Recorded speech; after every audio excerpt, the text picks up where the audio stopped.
Eddie, this fight's not 8 rounds or I won't be fighting. You didn't want to do 8, so who's the more prepared? Who's the more prepared? You're not ready. You're not ready, dickhead. You never know. You know what I mean? Because everything goes, it's no rules. No, that's it. No rules. I'm not talking about weapons, I'm talking about a fair fight on the street. Yeah. You know what I mean? Well, it's not in the cage. A boxer in a cage is going to struggle. A cage fighter in a boxing ring probably got no chance, really.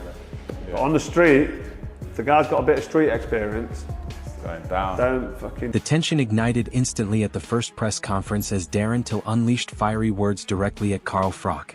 What should have been a routine face-off quickly escalated, setting the tone for a rivalry that now feels deeply personal.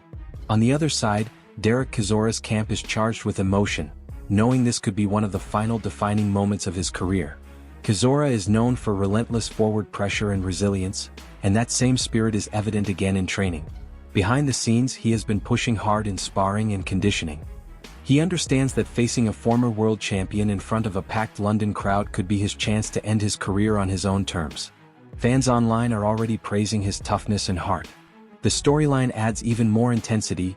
Deontay Wilder wants to prove he still belongs at the top, while Chizora aims to strengthen the legacy he has built over the years. Because of this, every session in both camps is about more than physical preparation.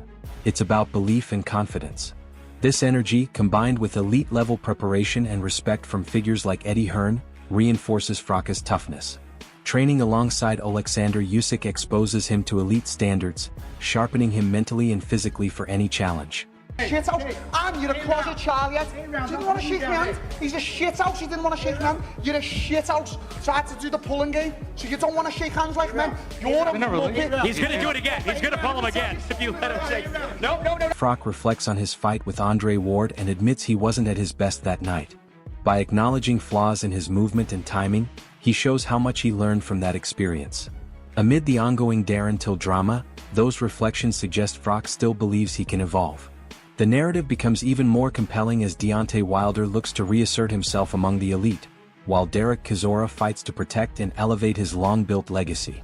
Every training session now carries deeper meaning, focusing not just on strength but on confidence and mindset. That same intensity, combined with elite-level preparation and recognition from figures like Eddie Hearn, highlights Froch's durability.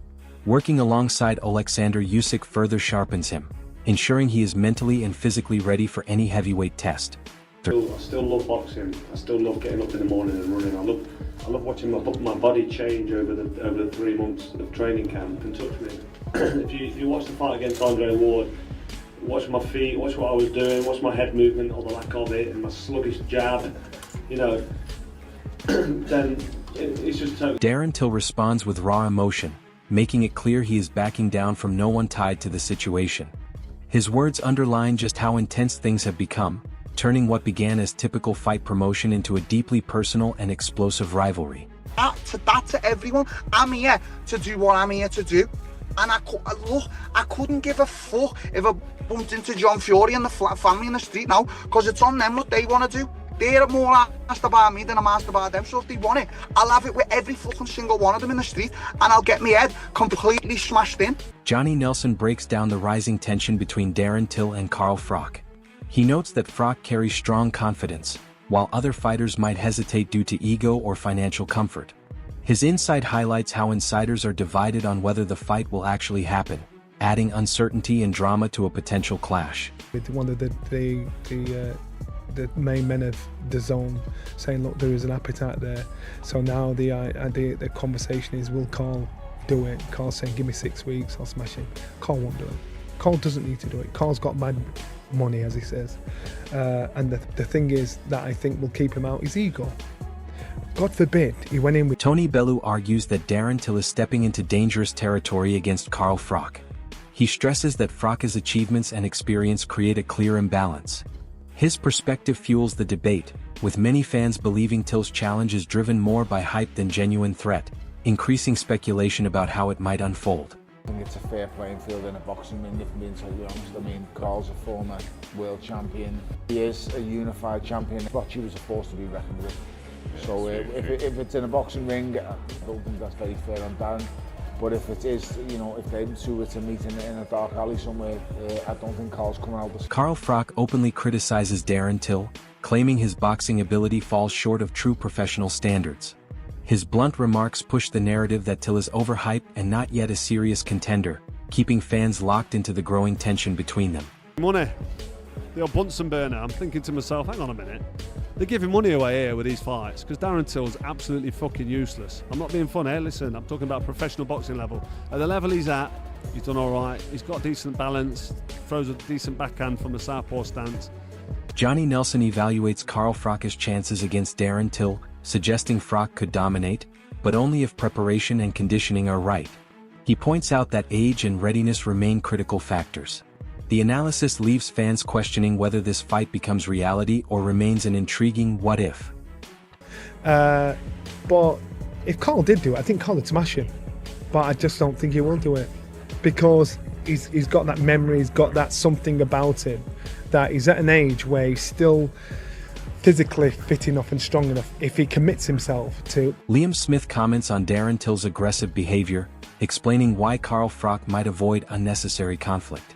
Till is portrayed as volatile and unpredictable, adding another layer of tension. Fans are left sensing real danger in any face-off, showing just how heated the rivalry has already become. Still jumping out the ring to you, fucking threatening to choke you and all that, do you know what I mean? So it's the last thing I'd want anyway, so fucking I think Carl just got off rather than have the aggro of, you know, dancing in front of him, screaming, shouting and spitting in his face. I'll ask you for a prediction. Carl Froch versus Till on the streets and in the ring. Two scenarios, who wins? Oh, look, I don't know, it's all look on the street, I think we know who wins. But in the ring, Carl Froch, unbelievable fighter, Dan Till knows that. Carl Froch is an older version of himself now, been out the ring a long time. The discussion highlights Carl Froch as standing among fighters and insiders, showing how even seasoned professionals respect him as a world-class competitor. While Darren Till continues to make noise, the boxing community still views Froch as highly experienced and dangerous. This reinforces the idea that any potential clash leans more toward hype than a truly balanced matchup, keeping fans debating Till's credibility against Froch's long-established reputation. Genuine, like, world champion level fighter, and he's actually bigger than you'd think, right, when you meet him. He's a lot younger than John, and his peak was outrageously good, right? And he's kept himself in shape. And even now, I remember having a chat with Eddie Hearn, like, about, like, you know, what fighter you've met is, like, the toughest fighter. And he said to me, like, if I'm ever in a bit of bother, the man I want standing next to me at a pub or whatever is Carl. Dominic Ingle reflects on Carl Froch's professionalism and lifelong commitment to boxing. Even in casual settings, Froch impressed others with his knowledge, respect, and humility. In contrast, Darren Till's confrontational style appears more like spectacle than substance. The narrative continues to frame this clash as one between proven experience and manufactured hype. Not only did I see him box, I had people sparring him, I had sparring partners for him. You know, when he boxed for Mick Hennessy, we sat down and talked a lot when we were over in America and places, and we you know, he was a big Nas fan, he was a big fan of my dad, and I always remember one fight he had, Junior Witter boxed in America, and we're coming back, and he was sat in the airport with us for a good 1 or 2 hours talking about boxing and everything like that. So, you know, from that point of view, you know, I've got a lot of respect for. Liam Smith breaks down Carl Froch's current level, suggesting his ring IQ and experience still give him a major advantage. While Darren Till may bring aggression and confidence, Froch's timing and understanding of the sport would likely control the fight. The contrast between outside hype and inside ability becomes clear, raising doubts about whether Till poses a genuine threat. In the ring, Carl Froch, unbelievable fighter, Dan Till knows that. Carl Froch is an older version of himself now, been out the ring a long time. Whether he wants to fight again is a different story, but look, I would love to see it now. Yeah, on the street, it's a no-brainer, to be honest with you. Lennox Lewis analyzes Carl Froch's technical approach against Darren Till, emphasizing precision and strategy over raw power. He points to movement, sharp jabs, and bodywork as tools Froch could use to control the fight. This perspective paints the matchup as potentially one-sided, highlighting Till's lack of high-level boxing preparation against a technically superior opponent. So bigger, heavier, potentially probably not stronger than me. I'm a machine. Yeah. I'm like genetically gifted and all that. And it only takes one punch. And they're not good defensive fighters anyway. They, you know, they go for the okey doke. You know what that means? Yeah. Give him one of those. Give him a little feint. Yeah. Couple of feints, good foot movement, walk him into a shot. Yeah. Probably dominate him with a jab. They don't know about body shots either. So what are you thinking? Easy work for the Cobra? Easy work for the Cobra. Can I be your coach, please? Jump in the corner, man. Easy money for the Lewis machine. Yeah. I want to be his coach. Let's have a team, man. Carl Froch reinforces his dominance while addressing Darren Till, referencing past opponents and achievements to underline his point. By highlighting his multiple world titles and resilience, Froch shifts attention to Till's inexperience. The narrative positions him as a disciplined champion facing a fiery but unproven challenger. Also seen you get absolutely ironed out by Masvidal. El Sparko, unconscious. Just imagine what I would do to you. Ooh. And obviously, me being a 4-time World Champ Hall of Famer, been in there with the best of the best. I don't know what it's like to tap out. I don't know what it's like to get knocked out. I've only ever been knocked down on... Ade Oladipo points to the intimidation factor surrounding Darren Till while contrasting it with Carl Froch's long absence from top-level competition. Till is portrayed as aggressive and unpredictable, full of confidence outside the ring. Meanwhile, Froch, despite years away from professional bouts, is still recognized for disciplined training and a well-maintained physique. The analysis highlights the psychological battle, questioning whether Till's boldness can truly challenge Froch's composed and calculated approach. And he's scary. He's a scary, intimidating man. I don't know if it's the Liverpudlian accent or knowing that he could take this to the ground and finish you that way. I feel like these MMA guys are scary because they know they are the toughest guys on the street, right? It's not just, back in the day, the baddest man on the planet was the boxer. It's not that anymore, is it? I don't know who they're going to find to fight him. Carl Froch? I mean, there was a bit of a commotion. Do you not think? Well, Carl's not fought for 11 years. I know he still looks great and he hits the bag, but no one's hit him with small gloves for 11 years. George Groves evaluates the matchup between Darren Till and Carl Froch, balancing Froch's age against his experience and conditioning. Even in his late 40s, Froch is seen as someone who understands pressure and durability at the highest level. Till's aggression and confidence, however, could test older fighters. The discussion builds tension by focusing on motivation versus momentum, leaving fans questioning whether Froch will fully commit or be drawn in by Till's intensity. This is Till. I don't know, man. He's 48 years old now, Froch. He looks good when he takes a picture, with a moody light in after a few abs and that. But Darren Till, he's still fighting, isn't he? He still knows what it's like to get punched in the teeth. It's been a while since Froch's been punched in the teeth. So